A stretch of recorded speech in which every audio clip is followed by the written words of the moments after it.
Hello, everybody. How are you? A little late starting. I apologize for that. Welcome to Zenny 62 for Friday night. Don't usually do a Friday night, but considering a lot of things, I decided to change my mind. Well, also the breaking news. Um, wasn't the first time, but given that I've got two live streams, and the other one starts about 10:30, I'm just going to go right into it. First of all, I want to thank Clark County Commission Chair Steve Sisolak for answering my tweet. And what I put out now about 2 hours and 30 minutes ago, something like that, is I asked him what was the latest information, the latest news on the stadium tax revenue, hotel stadium tax revenue. And usually he would, there was a time last year where he wouldn't answer for a few days, or it seemed at all at one point. And as time wore on, his response became more frequent. This time it was for all practical purposes, considering the past immediate, and the news was not great at all. Hello, everybody. As you come in, welcome to Zenny 62. Okay, so at any rate, what he reported, he being Commissioner Sisolak, who's also a Nevada gubernatorial candidate, was simply that the room tax came in at this purely low number, very low number of $3,032,971. Again, that's $3,032,971. That is the second lowest level of tax that has been collected in the short history of the stadium tax rate, this hotel tax applied to hotels. It's 88/100ths of 1%. And this, if you are keeping score, and you should be, is not only the second lowest, but in terms of rate of change, in terms of rate of change of the tax revenue from one month to the next, it stands at 30.6%, which makes it the single greatest change, either up or down, throughout this history. It's the greatest dip of any one over the last 12 months. The previous high was during the month of November 2017, and that was a dip of 26.31%, or from 4,564,000 to 3,363,000 from October to November. Okay, so what that means now is this deal's in a position where you cannot, the Clark County cannot afford a bond issue of $750 million, let alone $650 million, and just barely $600 million. In fact, arguably, at $600 million, according to my calculations, the best it was able to hope for was a taxpayer surplus of $15 million. That's at 600 million. Okay, at 650 million, there's still a loss. But so you would say, what subsidy is the one that could work well, 550 million. Okay, all right. And the question is why. In other words, why is this happening?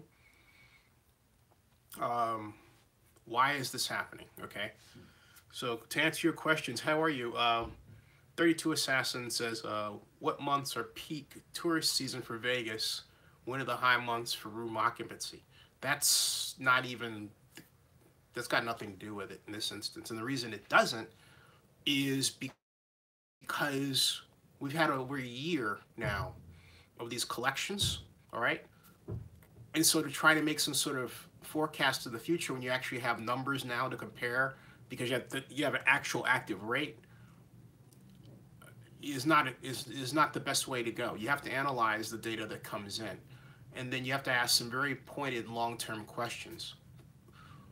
For example, of all of the room tax collections, the first best money that came in was March of last year. That was $5,015,000. All right.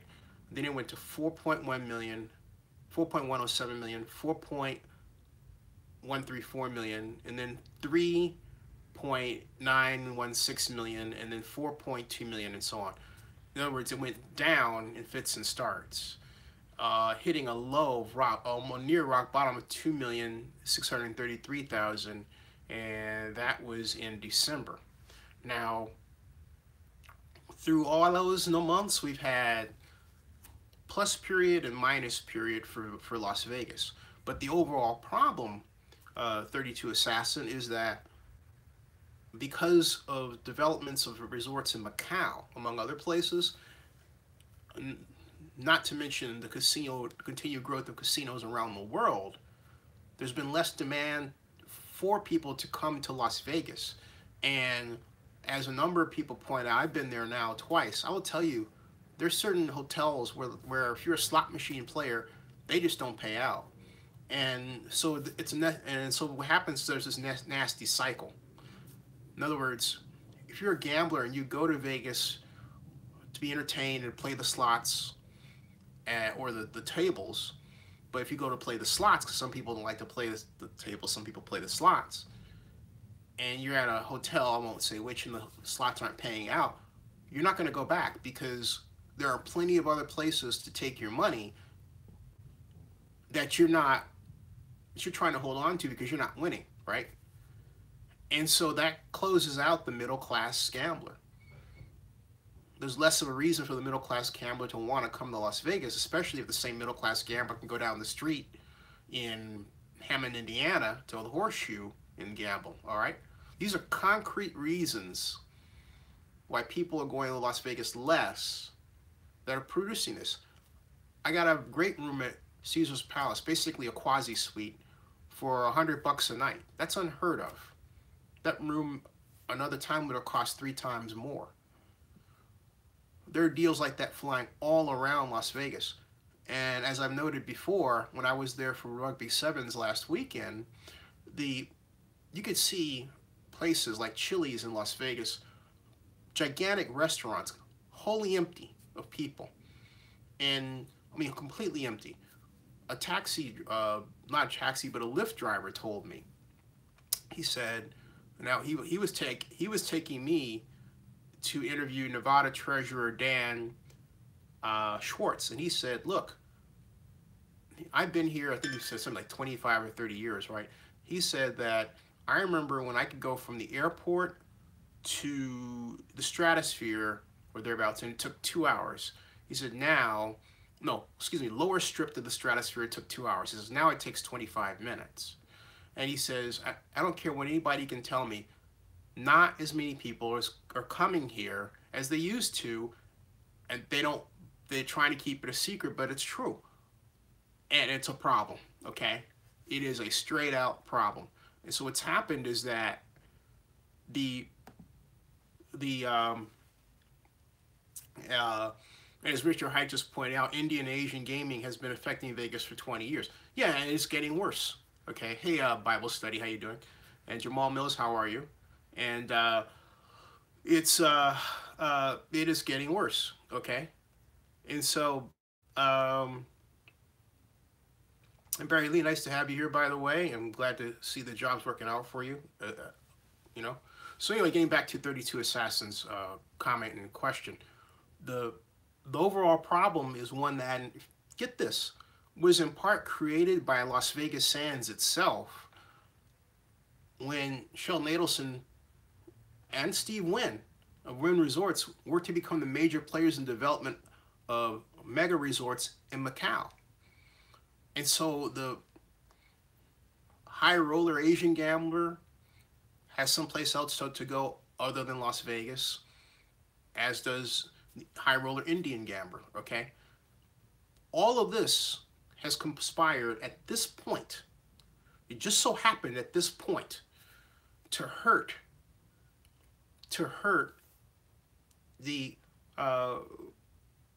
overall rates of occupancy. They're not, to put a fine point on it, they're not, really direly down to recession levels, but they're low. And all of this happened before 1 October, right before the mass shooting in 1 October. That just added to the cake. But you can't point just at that and say, okay, that was the only reason, because you and I have been talking about this problem before 1 October. That just added to it, and now you've got 1 October plus all these other worldwide casino economic forces that are negatively impacting Las Vegas. It's bad timing. Okay, that's what's going on. It's bad timing. And so, oh, thanks, Jamal. I do feel somewhat better, but I'm not quite back to normal. So the question with all this is, what will happen? Well, first of all, here's the problem for the Raiders, as I've talked about before. The original waterfall, in other words, the money that's being collected from the stadium tax, was to be paid into up front, and then that would allow the Clark County to float a lesser bond issue. That was the idea, all right? If you take a look at the SNTIC document, all you got to do is go to Google, type SNTIC space model, and then click on the first result. That's PDF file. That's the original stadium proposal. Then take a look at the bars where the tax is supposed to be collected. There's the first 2 bars or 2 years. It's called pay-go, pay as you go. In other words, they were going to collect that money for 2 years before issuing a bond. The Raiders have tried to foreshorten that to 1 year, but in so doing, okay, they put themselves in a situation where, in trying to get a bond issue done by April of this year, rather than waiting to next year, they put themselves in a position where they would have to cough up a $55, now $52 million difference, because all the stadium tax hasn't finished being collected, all right, and it's still lower than it's still low to begin with, but again, in the process of collecting it, you have a test of, under real conditions of hotel occupancy, how much the money will bring in, and we're seeing that it's not going to do the job. So the best subsidy, the only one that works, ironically enough, is the one that on the 16th of June, 23rd of June, excuse me, of 2016, Jeremy Arguello presented to the Southern Nevada Tourism Infrastructure Committee and the Raiders as being an alternative. That was $550 million. And Mark Bedane said that he was disappointed, that we're disappointed with what we're hearing, and that this would send a negative signal to the NFL. He kept using the NFL as if it was this big giant that was looming over Las Vegas, judging it. Well, we're judging you, that sort of thing.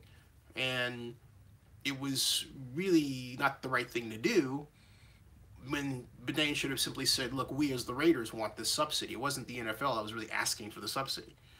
But I digress. The point is, this alternative of $550 million was always out there. Now, will the question is, will the county actually go for it, or will they decide to indeed put the taxpayer at risk, considering the way this is going? And look, these numbers are out there. There are a number of people who are just they're shocked. I'm not, because again, I've been to Las Vegas now twice this year already, and three times, yeah, twice, excuse me, already, and there's a problem, folks. And Las Vegas now is beginning to look like Reno started to look in 2010, 2011, when you could see the casino business was really dwindling. It was really starting to shrink, okay? And as far as I'm concerned, it's reached crisis level. It's not that there isn't gambling. Of course there is. But Las Vegas has, by the fault of many of the people who made it, like the Steve Wynns and the Sheldon Adelsons, have made too many copies of itself. And those copies are starting to do better than it. Okay? So, Juan Ramirez says, what should we expect here from... And Barry Lee says, these numbers come out today? Yeah, they did. Steve Sisolak was kind enough to issue the numbers to me. In fact, the text is in this post right now, and will be a standalone blog, of course, when this live stream finishes by 10:30 Eastern. So yeah, so that's it. And so let's see here.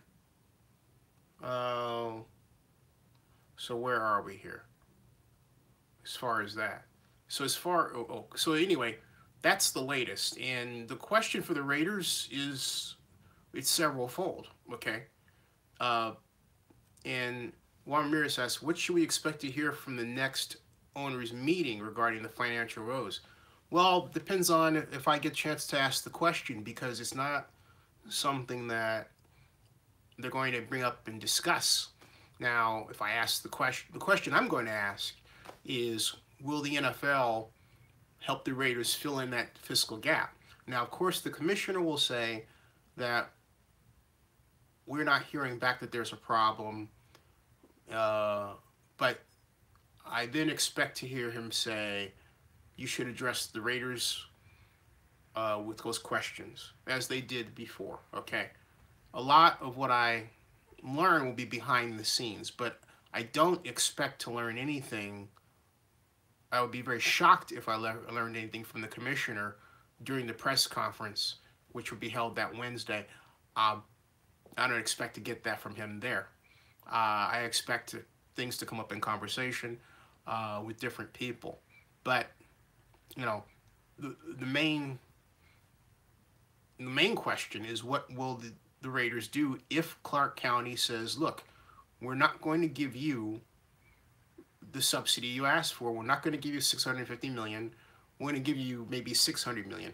If the Raiders eke out of this with $600 million, given the fact that even at $600 million, okay, there's still a problem. Well, it's a $15 million surplus, okay? So if they get out of it with $600 million, they're okay. In terms of doing something that Clark County can handle, but they would have to fill a $650 million gap, oh, excuse me, $150 million gap, really a $50 million gap, because originally supposed to be $650 million. What's happened is that over the past week, and I talked about this before, but it bears repeating. A week ago, the rate for municipal bond of AA rated at 30 years was 3.15%. This week, it's 3.25%. Okay, and that, you say, what's that difference? Well, it adds up to this. It increases the debt service in such a way that if they try to do a $750 million bond issue, the loss to the taxpayer would grow from $314 million to $336 million. That's the difference. Okay.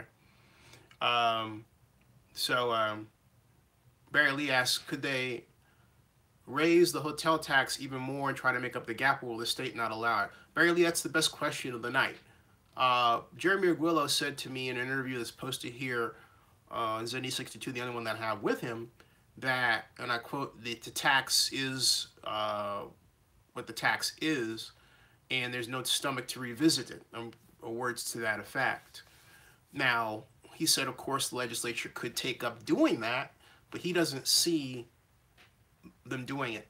And I have to say, on an election year, I agree. Yeah, you have to understand that there are a number of people who just, I've said it before and I'll say it again, they didn't vote for this thing. This was shoved down their collective throats by an army of lobbyists paid for by Sheldon Adelson out of his pocket. And at that, they barely got the doggone thing through. I think it was like 1 or 2 votes in the assembly. So, and that was with a Republican-dominated legislature, which doesn't exist anymore in Nevada. And Nevada is facing the prospect of even turning more blue. So, that's increasing a tax to cover sports as opposed to education. In other words, the guns and butter thing. It just isn't in the appetite of the state to do it at all. And then not only that, oh, by the way, Bible study asked, will we be hearing about where the 2019 NFL draft will be in that meeting? Yes, we should. We should. So anyway, there you go, Barry Lee. To answer your question, the tax is what it is. Adelson wanted a 1% tax. He's not getting that at all. So that's where that is. And now the other question is, does that mean the Raiders stay in Oakland? I don't know. I'm still, and I'll just say candidly, I'm not confident in Oakland's ability to deliver on the prospect of building a new stadium right now. That could change, because I do know that there are parties who are willing to negotiate with the Raiders. But right now, I still hold that Oakland has to prove it has the will and the initiative to complete big projects. There are a lot of facilities we're lacking. We don't have, heck, forget world class. We don't even have a locally competitive convention center, by my estimate. So, and so Rabbi says maybe the Raiders go crawling the Levi's for a few years. You know, I think the Raiders, having said what I said about Oakland, I think the Raiders have to be a catalyst for change in Oakland. They have to put the level of aggression of, ooh boy, hey, newsflash, guess what? Jeff Sessions screwed Andrew McCabe. He fired him less than 2 days before he could get his pension. That's cold, man. Boy, this White House, awful. Awful people, bad people. Bad people. At any rate, my point is that I don't think, and that's 32 Assassin identified, he says something I've never done. I think that, I don't think Levi's is the best situation for them. I think that the best situation is for the Raiders to simply do something that they have not ever. And that's focused on Oakland initially, and with laser beam. And they've done that with Las Vegas, obviously. They did that with Carson. They gave even, heck, San Antonio attention. But the Raiders under Mark Davis have not given Oakland the respect Oakland deserves and the focus. And I believe that if the Raiders did that, people would fall in line. Because they're used to being played. And so the Raiders have to prove to them that they're serious players. That the Raiders can seriously focus on getting a stadium done in Oakland. That's for the Raiders to prove. Right now, the Raiders have to prove that they can get a stadium done anywhere. Because the way this is being done, this is horrible. Okay? I'll also have to candidly say this. I feel sorry for the people of Las Vegas, for the city. Las Vegas needs help. All right, it really does. Um, Rob Iman says, if Vegas falls through, I could see a situation where the Davis family could be forced to sell the team. That's my point is that from jump disagreed with the NFL pitting one city against another, and in this instance with Vegas, I think that the NFL may have met its Waterloo. People need jobs. People need something to believe in. And one thing that really struck me in when I was in Las Vegas for CES is a conversation I had with the bartender at Guy Fieri's place on the Strip, and he said, I was laying out to him the truth regarding the lack of progress with the development process and the hurdles and pitfalls that face the Raiders. His comment to me was, man, I knew it was too good to be true. And that resonated with me because here you are in a city where people from the outside are coming to see you, and yeah, they're coming to gamble and see shows, but they've got stuff going on in their cities. They've got this team, right? They've got the Cowboys or the Raiders, or in basketball, the Celtics and the Warriors, right? It's always someplace else. And now you get the opportunity to be that place that people want to be, to do something other than gamble. And, oh, by the way, that's something that they want to do in your city, is to see a team that is in your city and not someplace else. So you can be a fan of the team in that city. That's a big deal.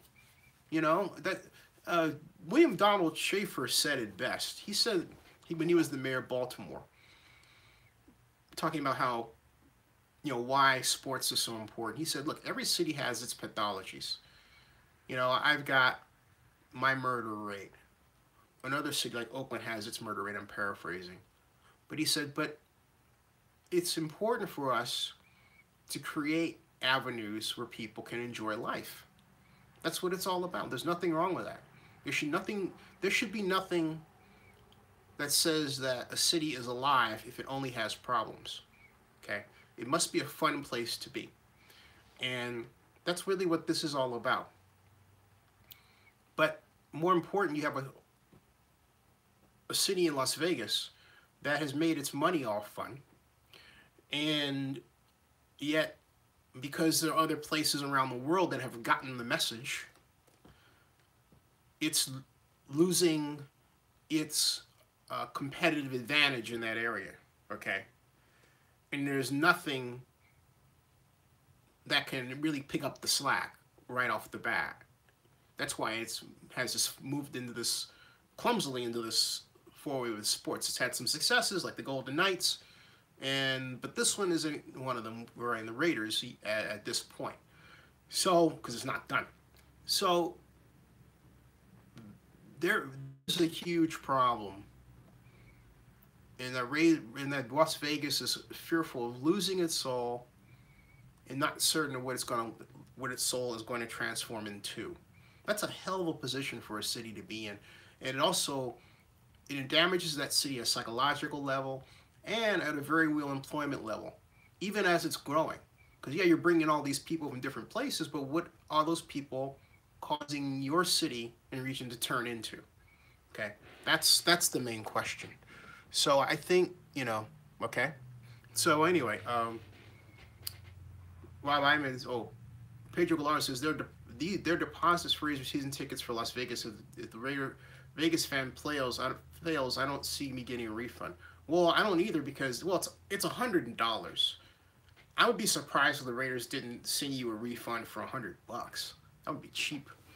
Yeah, maybe minus the administrative cost, right? Rob Iman says Oakland needs to get the ball rolling on this Howard Terminal project as soon as possible to prove they can keep a professional sports team. I think something needs to be done.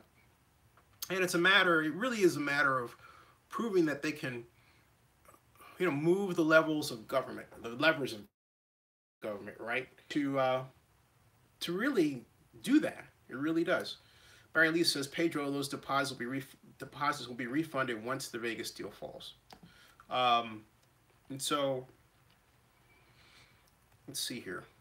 What else? Oh, Raider Flea asks, hey, how you doing, Raider Flea? Oh, Barry Lee says that Donald Trump's Jr.'s wife is divorcing him. Yeah.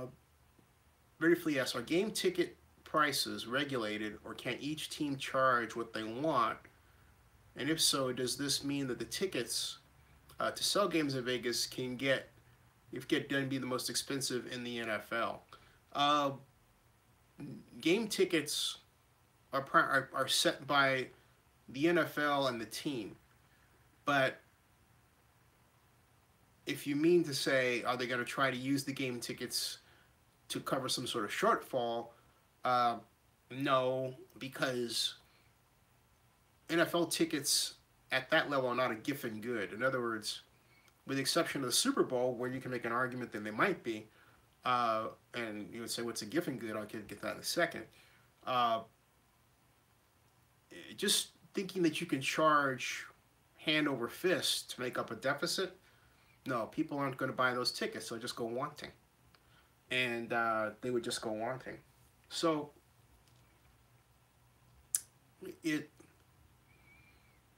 it's, and the other problem with this project could be summed up in 3 words. MSG Sphere, well, not 3 words, but 3 names of projects. MSG Sphere, Jackie Robinson Arena, and T-Mobile Arena. And those projects, one of which is already open, and that's T-Mobile Arena. The other one will be open by 2020, that's MSG Sphere and Jackie Robinson. I'm not quite sure what's going on with that one.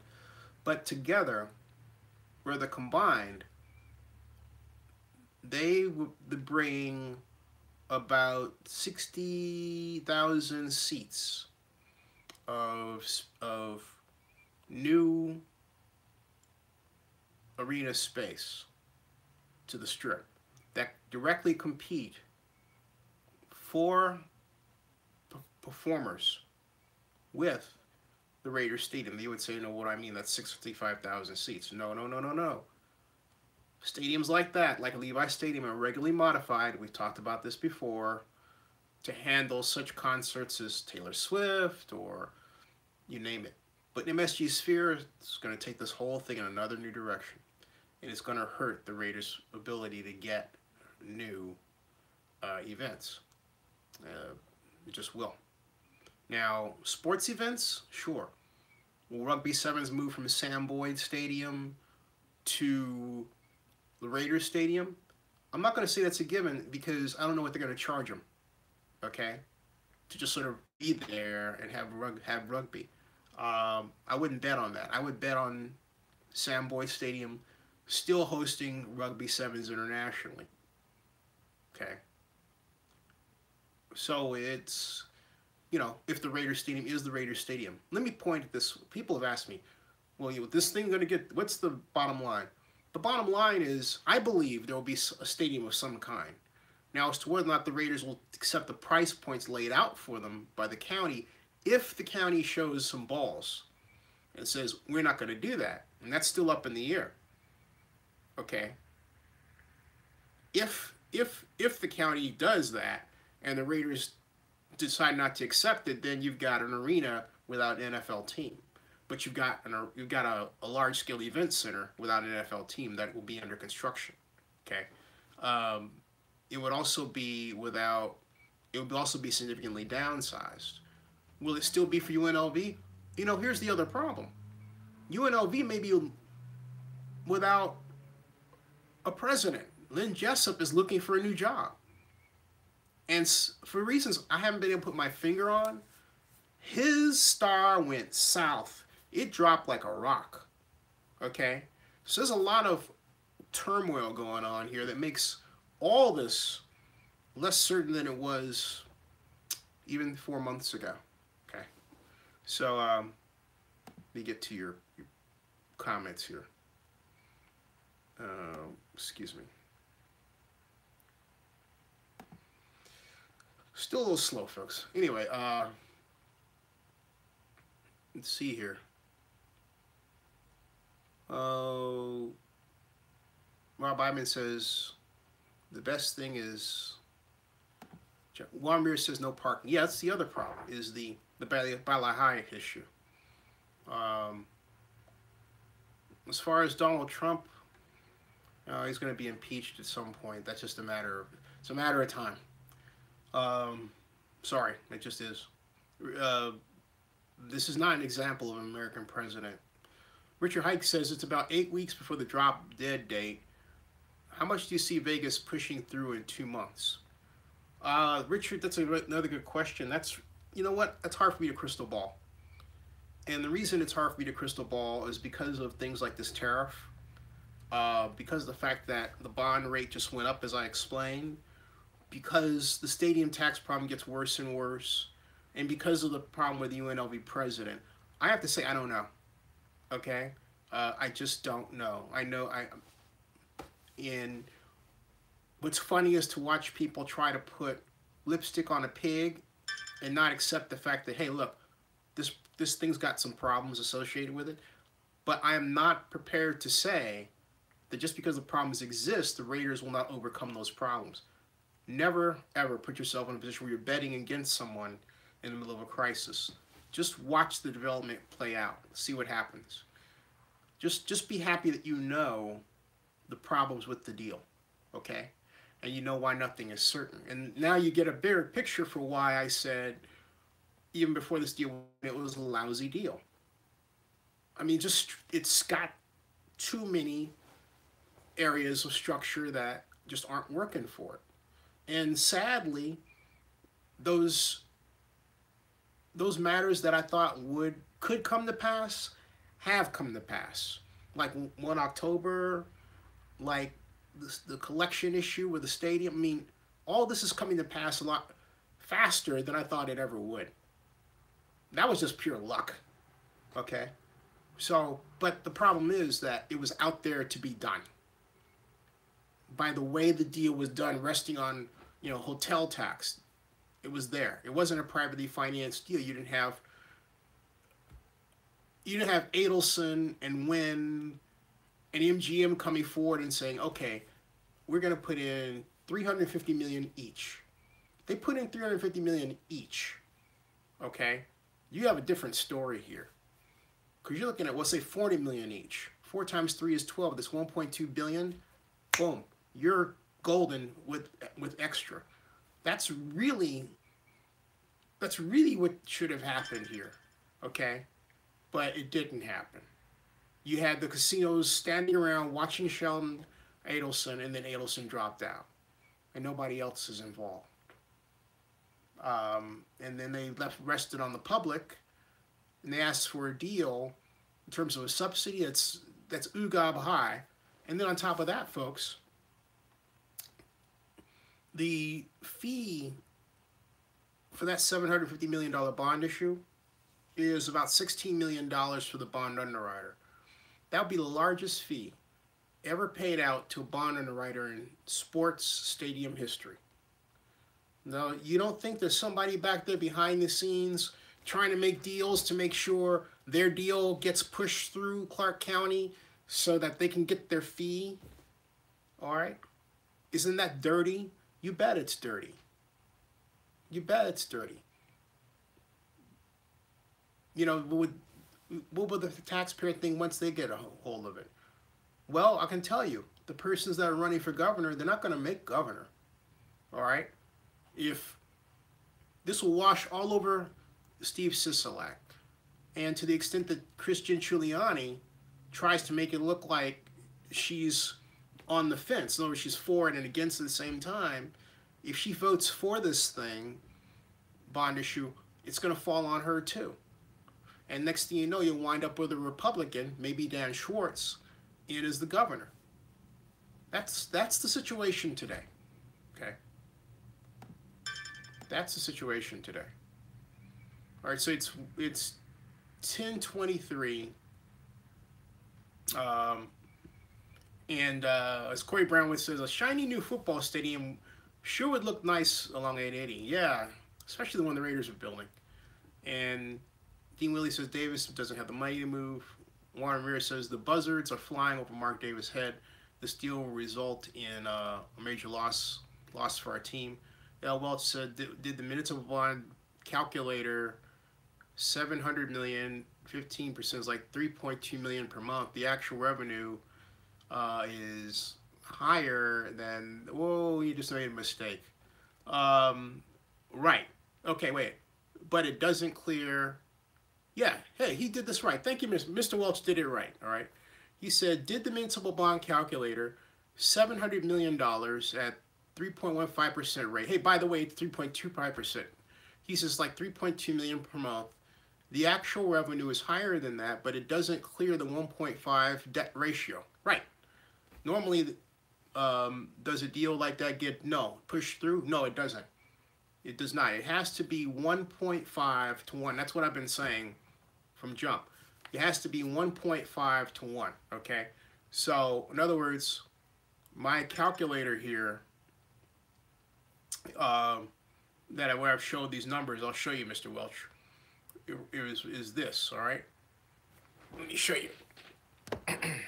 It's this. Okay, so what you're talking about is this. This is, I did this with a $600 million one, but see, this is the monthly tax revenue needed to cover at 1.5 million, okay? And so in this instance, look at that. You got 1.67 to 1, and that estimate is the actual average debt coverage ratio, okay? So that's assuming that there would be a $550 million subsidy. So, Mr. Welch, thank you very much for actually following up on doing what I said to do, right? You see what I'm getting at? The key is you have to maintain a debt coverage ratio of 1.5 to 1. That's the key, all right? So, that's the key. So thank you very much, all right? Hey, Giovanni, how are you doing? Hey, folks, at 10:30, I'm going to shift over. I'm going to stop this stream, and I'm going to start a new one. I'm going to talk about something really fun, and that's WonderCon and Doug Lyman. Doug Lyman, if you've ever seen The Bourne Identity, he has a new YouTube-based series called Impulse, but it's going to be at WonderCon in Anaheim a week from tomorrow. And I'm going to talk about that in brief and give a kind of WonderCon preview, and then close out, mainly because I'm still recovering, folks. I am still recovering, all right? So, and I'll be back strong unless something develops on Saturday, but I'm still recovering. So it's 10:27. I'm going to close this out right now. Hey, John Marks, you're just in time. I'm closing out this. And I'm going to come back at 10:30 and talk about WonderCon and Doug Lyman and a new project, okay? So, all right, so come on back. Come on back. 10:30, it's 10:28. I got to sign off. I'll be back, all right? I'll be back.